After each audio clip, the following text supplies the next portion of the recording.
साखरेच्या निर्यातीवरची बंदी म्हणजे एकूणच साखर उद्योगाची आणि ऊस उत्पादक शेतकऱ्याची अवस्था अशी झालेली आहे की आई जीव घालीना आणि बाप भीक मागून देईना. एकतर गेल्या 4 वर्षामध्ये केंद्र सरकारनं साखरेची एमएसपी वाढवलेली नाही आहे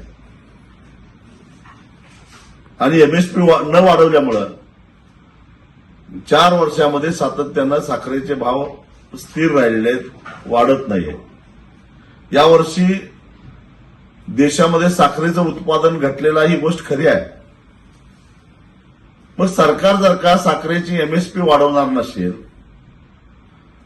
जगाच्या बाजारामध्ये साखरेला भाव चांगला मिळत असेल, तर मग साखर कारखान्यांनी साखर निर्यात का करू नये आणि त्यालाही तुम्ही बंदी घालता, स्वतःही भाव वाढवत नाही.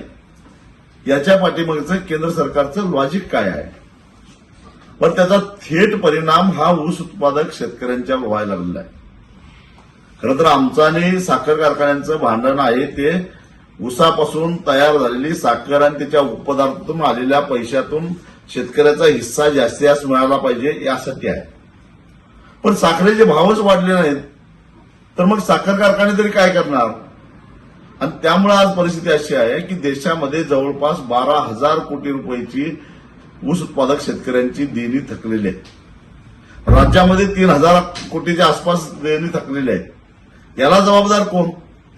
जो कायदा आहे ऊस दर नियंत्रण अध्यादेश 1966, त्या कायद्यानुसार ऊसाचे पैसे 14 दिवसाच्या आत नाही दिले तर साखर कारखान्यांच्यावर कारवाई करायची तरतूद आहे.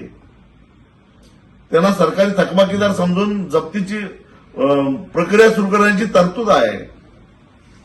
पण अंमलबजावणी कुठं आहे? कारण 80% साखर कारखानदार आज भाजप आणि त्यांच्या मित्र पक्षामध्ये आहे. कोण काय कारवाई करणार?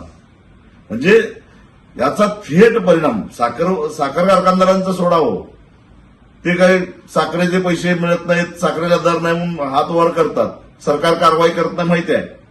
त्याचा थेट फटका बसतो तो ऊस उत्पादक शेतकऱ्यांच्यावर. एका बाजूला रासायनिक खताचे दर आकाशाला भिडलेले आहेत. आमचे पंतप्रधान शेतकऱ्यांना सांगतात की रासायनिक खताचा वापर कमी करा. दुसऱ्या बाजूला साखर कारखानदार पैसे द्यायला तयार नाहीत. शेतकऱ्यांनी काय करायचं? खरं तर हा जो सरकारचा निर्णय आहे तो मूर्खपणाचा आहे.